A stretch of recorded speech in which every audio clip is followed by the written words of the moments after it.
2 BHK flat with 1110 SFT లో ₹1 కోటి మాత్రమే. బాచుపల్లి కెనడి గ్లోబల్ స్కూల్ కి 1 నిమిషం దూరంలో. నమస్తే, నేను Keshav. Welcome to Suman TV. ఆంధ్రప్రదేశ్లో చంద్రబాబు నాయుడు ప్రభుత్వం 100 రోజుల పాలనని పూర్తి చేసుకుంటుంది. ఈ 100 రోజుల్లో ఏపీ సర్కార్ సాధించింది ఏంటి? ప్రధానంగా అడ్మినిస్ట్రేషన్ పైన పట్టు దక్కిందా లేదా? గతంలో జరిగినటువంటి తప్పిదాలని సవరించేటువంటి ప్రయత్నాలు చేస్తామని హామీ ఇచ్చినటువంటి కూటమి నేతలు ఎంత మేరకు ఈ విషయంలో విజయం సాధించారు? ఈ అంశాలపైన విశ్లేషణ చూద్దాం. మనతో పాటు అనలిస్ట్ నాగార్జున గారు ఉన్నారు. నాగార్జున గారు, నమస్కారం. నమస్తే. ఈ 100 రోజుల పాలన అనేది చాలా కీలకమైనది. ఎందుకంటే ఇప్పుడున్న దశల్లో ఈ అధికారంలోకి వచ్చి ఒక కూటమిగా మొదటిసారిగా మేమందరం ఒకటి అనేటువంటి ఇమేజ్తో పాలన మొదలైంది. 100 రోజుల పాలనకి ఏ విధంగా మార్కులు వేయొచ్చు? అనుకున్నటువంటి లక్ష్యాల విషయంలో అసలు అడుగులు పడ్డాయా?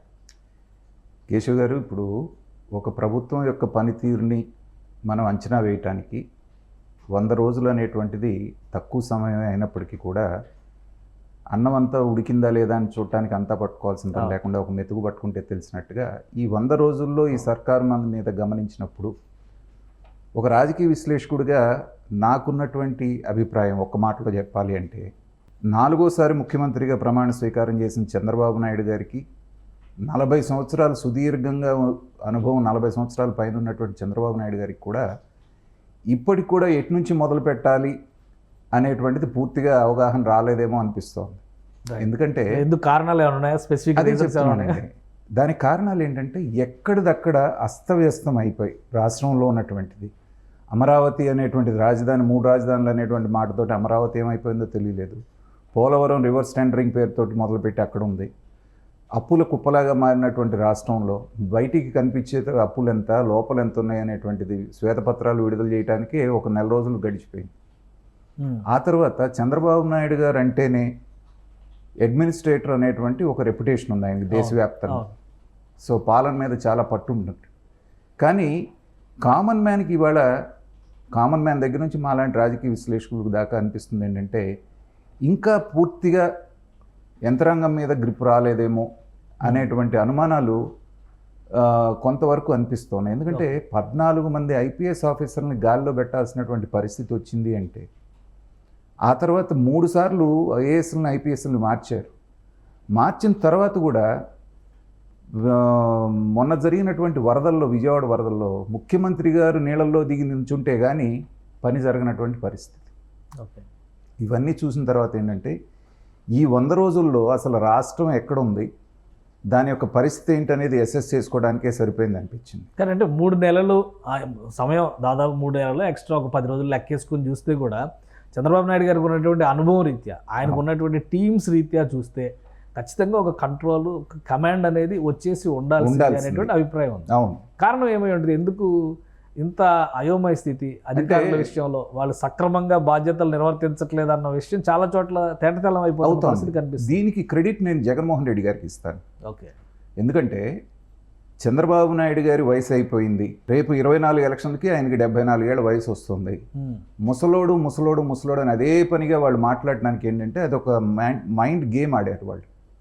జనాలను ఒక రకంగా మాస్ హిప్నటిజం అంటారు చూసారా.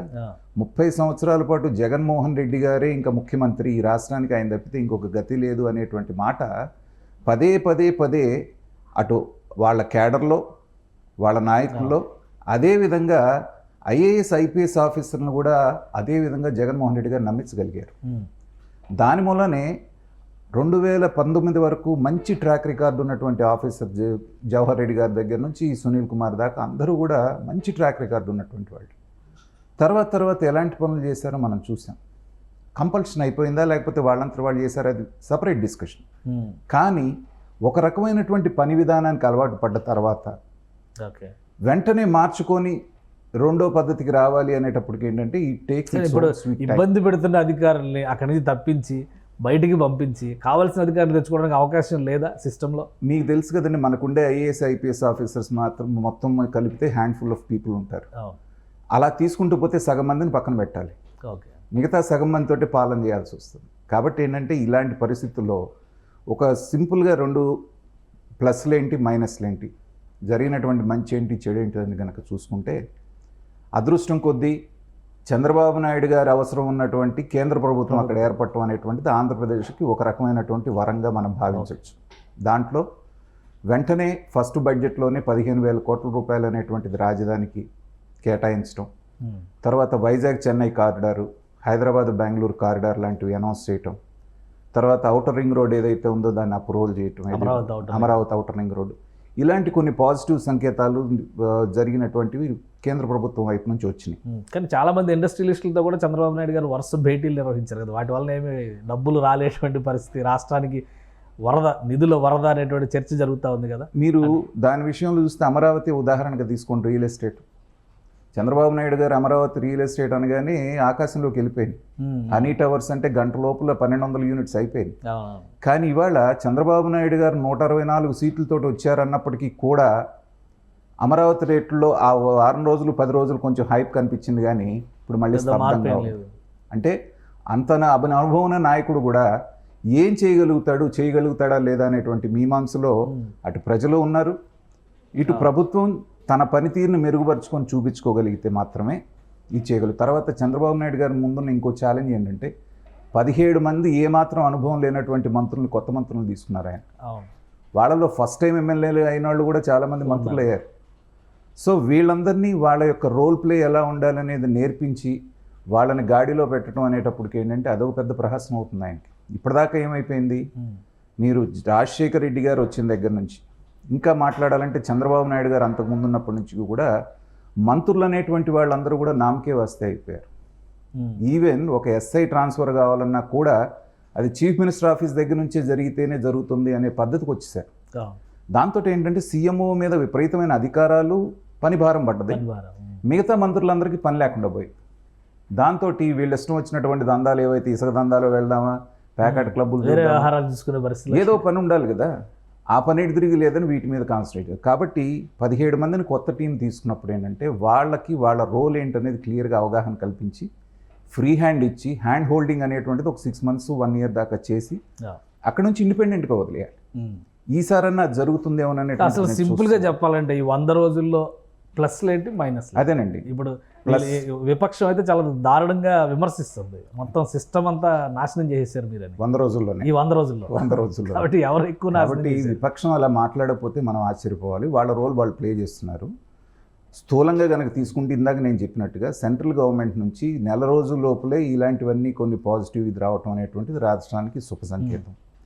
తర్వాత శ్వేతపత్రాలు అనేటువంటివి బయటపెట్టి ఎక్కడున్నది ఏంటి అనేటువంటిది ప్రజలకు తెలియజేయటువంటి స్టేటస్ రిపోర్ట్ తెలియజేయడంతో ఏంటంటే ప్రజలకు కూడా పర్వాలేదులే, ఇప్పుడు ఆయన చెప్పిన పథకాలన్నీ కూడా నేను 1 monthలోనో 2 monthsలోనో అమలు చేస్తాను, కాలపరిమితి ఏం పెట్టలేదు చంద్రబాబు నాయుడు గారు తెలివిగా. కానీ ఒక్క పెన్షన్ పథకం తప్పితే దాదాపుగా మిగతా పథకాలు ఏమి ఇంతవరకు పట్టాలెక్కలేదు. అయినా 5 సంతకాలు చేశారు కదా వరుసగా, మొదట 5 సంతకాలు అవన్నీ కూడా ఏంటంటే చెప్పిన వాటిల్లో ల్యాండ్ టైటిలింగ్ యాక్ట్ ఒకటి, ఇది ఒకటి చిన్న చిన్న వ్యవహారాలు, ఫైనాన్షియల్ బర్డెన్ ఉన్నటువంటివి ఏవి లేవు దాంట్లో.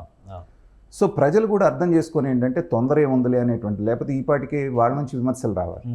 అలాగా ఇలాంటి విషయాలన్నింటిలో సానుకూలంగా చేసిన తర్వాత ఇక నెగిటివ్ విషయాలు కనుక తీసుకుంటే ఇందాక మనం అనుకున్నట్టుగా పాలన మీద సరైన పట్టు రాలేదేమో చంద్రబాబు నాయుడు గారికి. వాళ్ళందరూ ఎక్స్పెక్ట్ చేసింది ఏంటంటే మీరు రెడ్ బుక్ ఒకటి పెట్టుకున్నారు కాబట్టి తాట తీసేస్తారు, ఇంకేముంది వ్యవహారం అని చెప్పేసి ప్రజలు ఎక్స్పెక్ట్ చేశారు.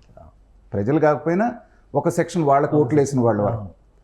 కానీ ఎప్పుడైతే చప్పగా ఉందో, ఒక దేవినేని అవినాష్ లేకపోతే జోగి రమేష్ గారు వీళ్ళందరూ కనపడకుండా వెళ్ళిపోవటం, సో తప్పులు చేసిన ఆఫీసర్లు దేశం దాటిపోవటం, వాళ్ళని ఇంతవరకు పట్టుకోలేకపోవటం.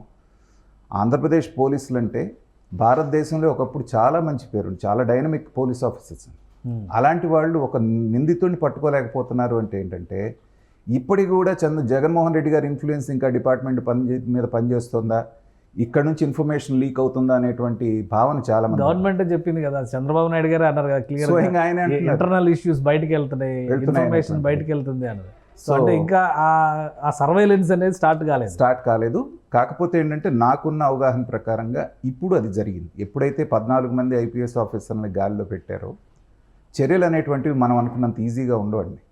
చట్టాన్ని మీరు రాజ్యాంగాన్ని గౌరవించకపోతే మీరు వచ్చిన మరుసటి రోజు అందరిని ఎత్తి ఏమీ లేకుండా లోపల వేసేయచ్చు. రెడ్ బుక్ అమలు అవుతుందంటారా? రెడ్ బుక్ గురించి చాలా డిస్కషన్ జరుగుతుంది. అంటే నాకున్న అవగాహన ప్రకారంగా రెడ్ బుక్ ప్రజలు అనుకునే విధంగా అమలు కాదు. ఓకే, ప్రజలు ఏమి ఎక్స్పెక్ట్ రెడ్ చేస్తారు? బుక్ రాజ్యాంగం నడుస్తుందని జగన్మోహన్ రెడ్డి గారు స్వయంగా విమర్శిస్తున్నారు కదా. అంటే వాళ్ళే ఉన్నప్పుడేమో రాజారెడ్డి రాజ్యాంగం అని, వీళ్ళు ఉన్నప్పుడు రెడ్ బుక్ రాజ్యాంగం అలా నడవదు. కాకపోతే ఏంటంటే ప్రజలు ఎక్స్పెక్ట్ చేసింది ఏంటంటే ఎన్నికైన వారం రోజుల లోపల ఎవరెవరైతే చేశారో అందరినీ లోకేష్ గారు చంద్రబాబు నాయుడు గారు జైల్లో వేసేస్తారంట. రాజ్యాంగం అలా ఒప్పుకోదు. వాళ్ళు చేసిన తప్పు. కానీ ఫస్ట్ నెల రోజుల్లో చాలా విషయాలు, ఇప్పుడు సివిల్ సప్లైస్ బియ్యంకి సంబంధించినటువంటి ఇష్యూస్ బయటకు వచ్చినాయి, ఎక్కడెక్కడ దుర్వినియోగం జరిగిందో బయటకు వచ్చినాయి.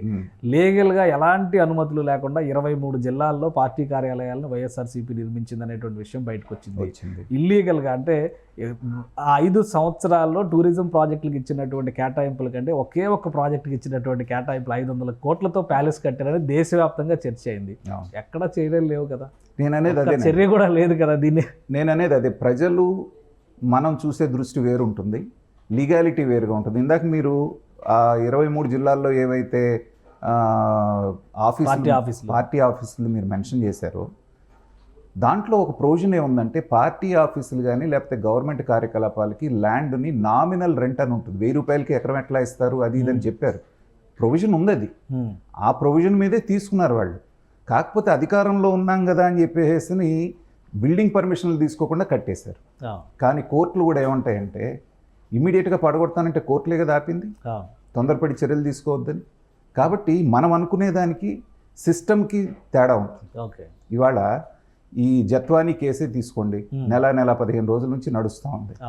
మనం ఏమనుకున్నాం అయిపోయింది, చేసేస్తారు ఐపీఎస్లో పెద్ద తలకాయల దాకా వెళ్తారన్న వెళ్ళలేదు.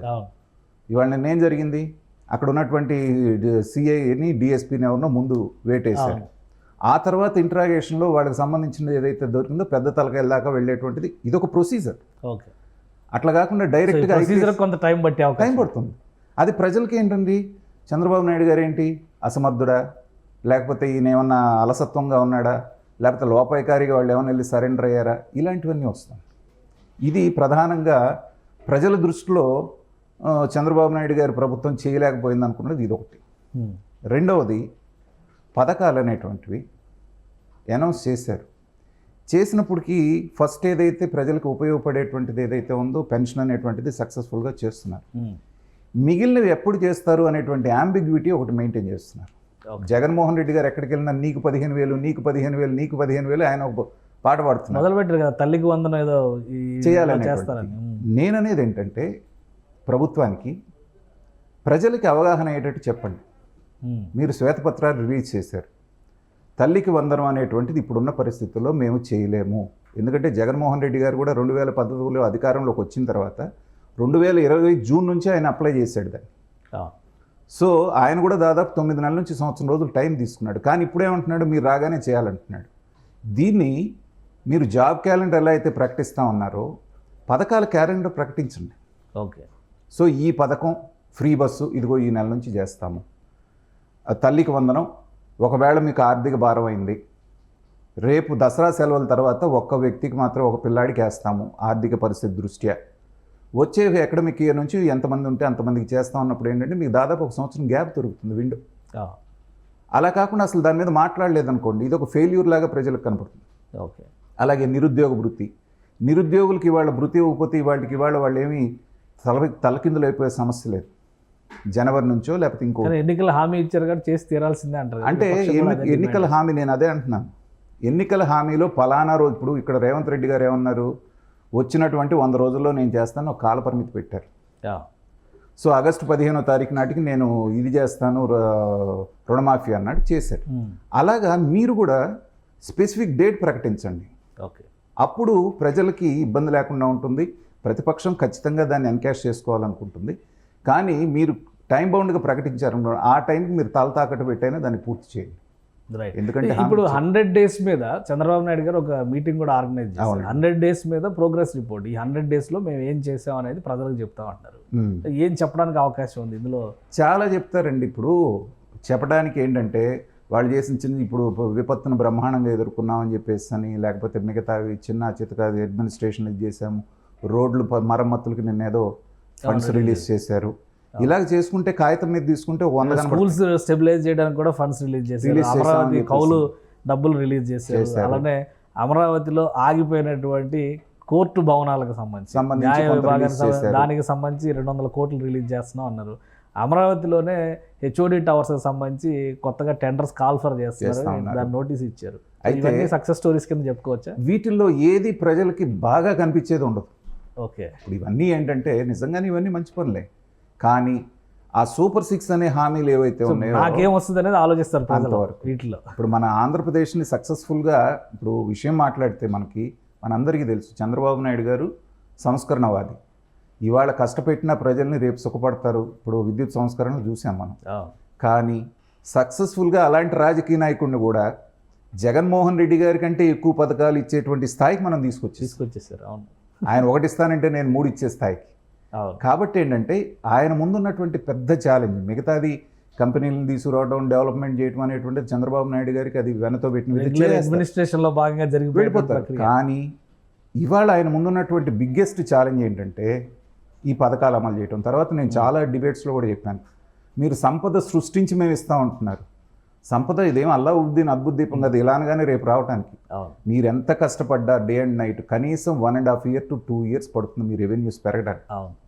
అప్పటి వరకు మీరు అప్పన్నా చేసి ఇవ్వాలి, లేదా లబ్ధిదారులు అసలైన లబ్ధిదారులు ఎవరైతే ఉన్నారో చూసి ఫేక్ లబ్ధిదారులను తీసేయాలి. ఈ 2 మార్గాలే మీ ముందు ఉంది. కానీ గవర్నమెంట్ ఒక విషయం చెప్తుంది, ఆగస్టు నెలలో అసలు రిజర్వ్ బ్యాంక్ దగ్గర ఇండెంట్ పెట్టకుండా, అప్పుల కోసం ఇండెంట్ పెట్టకుండా మేము రన్ చేయగలిగాం, ఇది మా సామర్థ్యం అంటున్నారు. సో ఈ 3 నెలల్లో అప్పుల విషయం కానీ ఆర్థిక భారాన్ని మేనేజ్మెంట్ చేయడం విషయంలో కానీ ప్రభుత్వాన్ని ఏ విధంగా చూడవచ్చు? ఖచ్చితంగా దాంట్లో మాత్రం మనం క్రెడిట్ ఇవ్వాల్సిందేనండి. చంద్రబాబు నాయుడు గారికి ఉన్న టీం కూడా ఏంటంటే గతంలో కూడా చూసాం మనం, రాష్ట్రం విభజించినప్పటి నుంచి వచ్చినటువంటి అప్పులు రూపాయి లేకుండా చేతిలో బయటకు వచ్చినప్పటికీ కూడా కేవలం ఒక 2.5-3 లక్షల కోట్ల రూపాయల అప్పులతోటి 5 సంవత్సరాలతోటి కొంత డెవలప్మెంట్ చేయగలిగారు, అమరావతిని చేయగలిగారు, పోలవరం చేయగలిగారు, అన్నీ చేయగలిగారు. అదేమీ లేకపోయినా 5 సంవత్సరాల్లో 4.5 లక్షల కోట్ల రూపాయలు యువతలు అప్పు చేసినా కన్స్ట్రక్టివ్గా కళ్ళ ముందు కనిపించేది ఏమీ చేయలేకపోయారు జగన్మోహన్ రెడ్డి గారు. ఇది అక్కడ ఉన్నటువంటి తేడా. కాబట్టి సంపద సృష్టించే వరకు ఖచ్చితంగా మీరు కూడా అప్పుల మీద ఆధారపడాల్సిందే. లేదంటే ఇప్పుడు రైతు భరోసా ఇప్పుడు మనకి చెప్తున్నారు, ఏమంటే నిజంగా ఎంతమంది రైతులు ఇవాళ వ్యవసాయం చేస్తున్నారు చెప్పండి? తెలంగాణలో చూసాం మల్లారెడ్డి గారు, ఆయన కూడా రైతు భరోసా తీసుకుంటున్నాడు. ఇప్పుడు కోస్తా జిల్లాల్లో అందరు పిల్లలు అమెరికాలో ఉన్నారు, వీళ్ళందరూ ముసలోళ్ళు కౌలుకి ఇచ్చేసి కూర్చున్నారు. రైతుకి ఏమి వస్తుంది? అసలు రైతుకి రావట్లేదు. ఓనర్షిప్ ఉన్నవాడికి ఏమో రైతు భరోసా తీసుకుంటున్నాడు, బ్యాంకులో పెట్టి లోన్ తీసుకుంటున్నాడు, తర్వాత వచ్చేసి ఏదన్నా రుణమాఫీ వస్తే రుణమాఫీ అవుతాడు, అడ్వాంటేజ్ అవుతుంది. అతని పొలాన్ని కౌలుకు చేసేవాడికి ₹1 ఎవరు ఇవ్వట్లేదు. పండితే పండుతుంది, లేకపోతే ఆత్మహత్య, నష్టపోయేది వాస్తవానికి అతను. కానీ వీళ్ళందరికీ 30 ఎకరాలు 40 ఎకరాలు ఉన్న వాళ్ళకి కూడా రైతు భరోసా ఇస్తున్నారు. కాబట్టి రేషనలైజ్ చేసి ఇవాళ ఇక్కడ మనకి తెలంగాణలో అనౌన్స్మెంట్ వచ్చింది, పంట వేసిన వాడికే రైతు భరోసా అన్నారు. ఫినిష్, మీకు 50% పోయింది అక్కడ.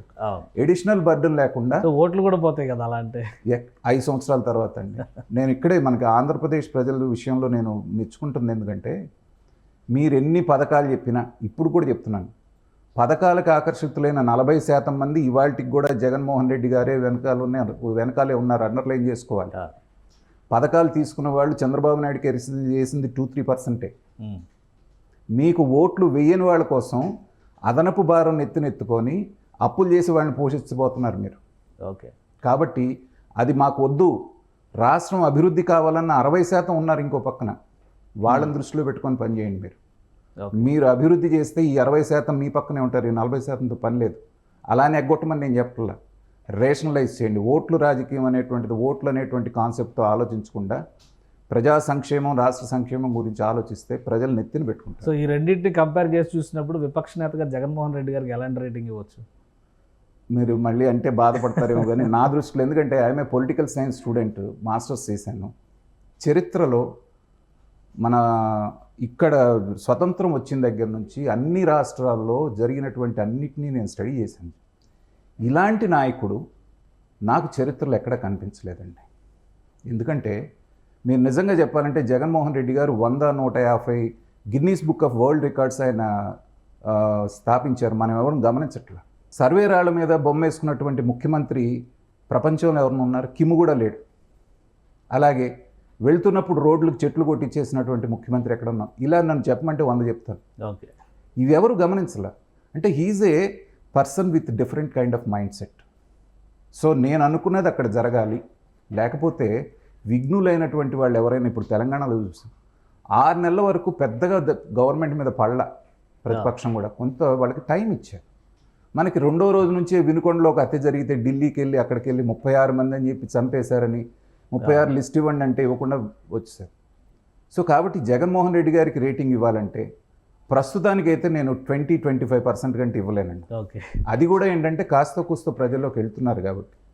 కానీ ఇప్పటికైనా సరే ఇవాళ విజయవాడ వరదలే తీసుకోండి, ఒక పక్క చంద్రబాబు నాయుడు గారు ఫెయిల్ అయిన వారు మీరు విమర్శిస్తున్నప్పుడు ఎక్కడైతే అందట్లేదో అక్కడ మీ కేడర్ను మోహరించండి. ఇదిగో ఇక్కడికి రాలేదని చెప్పేసి మీరు చేయండి. అంతేగాని 2 సార్లు ఒక గంట వచ్చేసి ప్రభుత్వం మీద బురద తల్లితే ఏంటంటే అది మీకు నెగిటివ్ అవుతాను, పార్టీ ఇంకా లాస్ అవుతాను. అది జగన్మోహన్ రెడ్డి గారు గమనించుకోవాలి. రాబోయే రోజుల్లో మరి రేటింగ్ పెంచుకుంటారేమో చూద్దాం. రైట్. థ్యాంక్ యూ నాగార్జున గారు విశ్లేషణ అందించారు. ఇది రాష్ట్రంలో ప్రభుత్వం 100 రోజుల్లో ఎంతవరకు విజయాన్ని సాధించింది అనేది క్లియర్గా అప్పుడే చెప్పలేకపోయినప్పటికీ పంట పండిందా లేదా, అన్నం ఉడికిందా లేదా చెప్పడానికి కావాల్సినటువంటి నమూనాలు మాత్రం దొరికినాయి.